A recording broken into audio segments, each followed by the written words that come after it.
Ils avaient peur d'un géant. Allah envoya un enfant.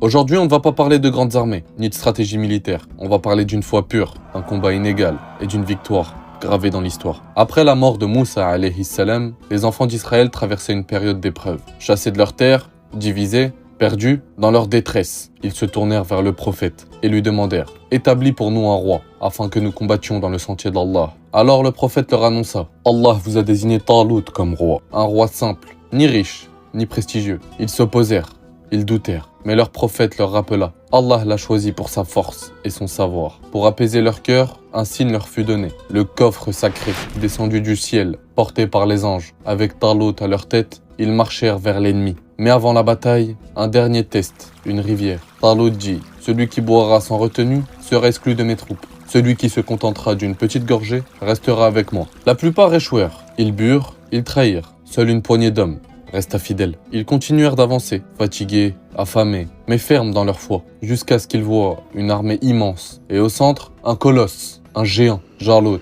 La peur se répandit. Certains dirent « Nous n'avons aucune chance face à lui. » Mais les croyants répliquèrent « Combien de fois une petite troupe a vaincu une grande armée par la permission d'Allah ?» Et parmi eux se tenait un jeune homme, sans titre, sans armure, Daoud, paix sur lui. Il ne tenait qu'une fronde, et une foi plus lourde que la montagne. Il se leva, sans crainte. Il invoqua Allah, il prit une pierre, et il la lança, droit au front du géant. Par la grâce d'Allah, Jalut s'effondra, sous les yeux des deux armées, sous le regard du ciel.